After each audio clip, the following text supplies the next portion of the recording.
It's my life, it's now or never.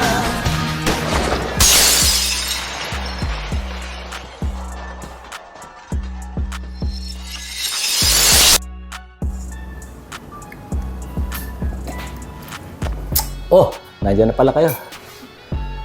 Salamat sa pagtangkilik sa ating video for today. Actually, it's been a while since we made a video. So, ngayon, we will be talking about yung bagong product natin dito sa Pilipinas, bagong pistol. This is the Radikal Unlimited Shooting RPX9. Huwag na natin patagalin, buksan natin si unboxing of the RPX9 Radikal Pistol. Okay, unang-una, pagbukas, makikita nyo ang kanyang Radikal RPX9 manual. Okay? Kung kayo ay mahilig magbasa, basahin nyo. Pero ako hindi. Gusto ko, bahala na. Okay, check natin yung unit. Of course, you will have the unit, pero you always have to check if it's clear or not. Okay, so I just did. Chamber checked. Made sure that it's clear for me to examine. Okay, so this is the RPX9 Pistol, optic ready. Kung mapapansin nyo, siya ay merong area where you could put the optics. Tatanggalin mo lang siya, so it's an optic ready model. Okay, it comes with the unit. Lagay natin dito. Okay, it comes with the magazines. 2 magazines. Ilang rounder? They are 15 rounder magazines.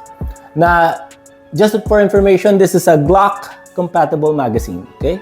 15 rounder Glock compatible magazines. Ano pa? Okay. Meron siyang toothbrush kit. Hindi, cleaning kit to, I'm sure. Okay, so it has a cleaning kit. Merong brush, single line at triple line. Meron siyang cloth brush. Merong nylon brush at merong copper brush. Wow, kumpleto. Alright, so yun ang laman ng ating Radikal RPX9 pistol case. Okay, so let's tanggalin muna natin to. Let's take a look at what we have here for the Radikal RPX9. Okay, by the way, Radikal RPX9 is made from Turkey. Actually, ang pronunciation ng Turkey is not Turkey. It's Turkey. So, the RPX9 is a Glock clone.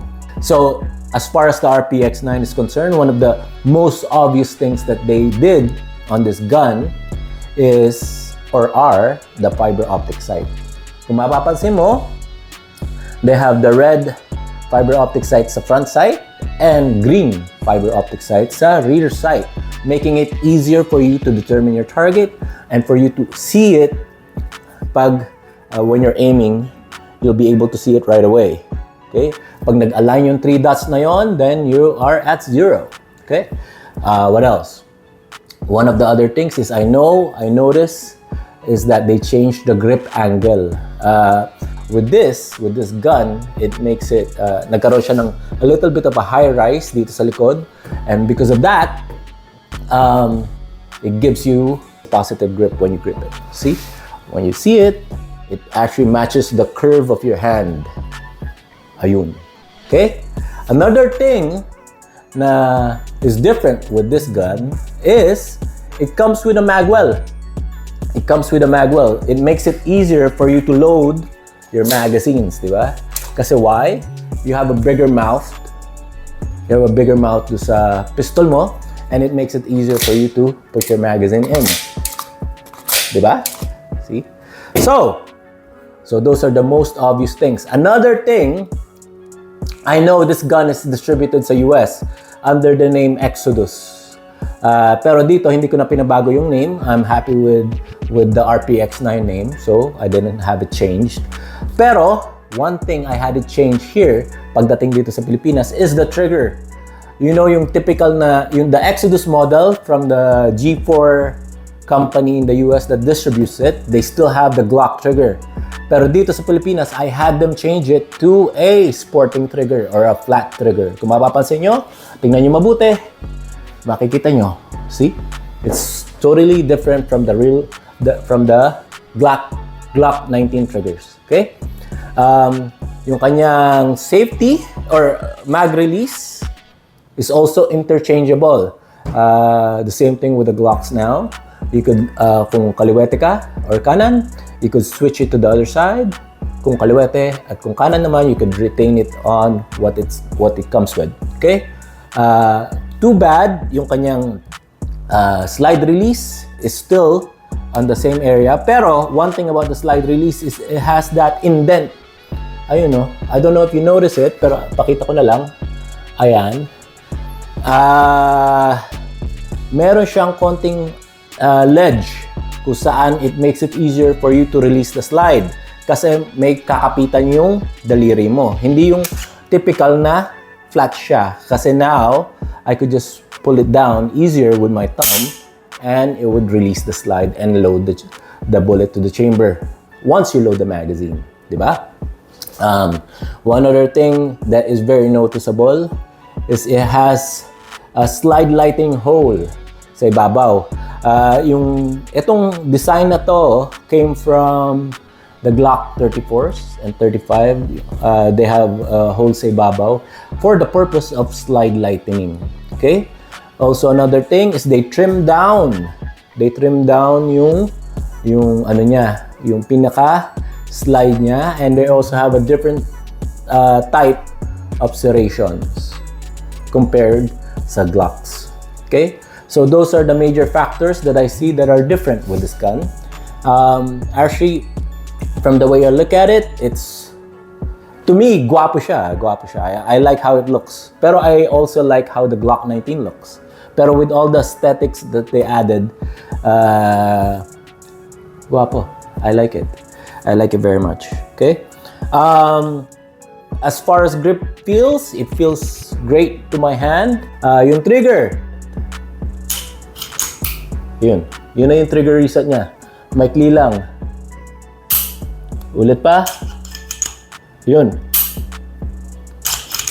Ayun, no? Ayun.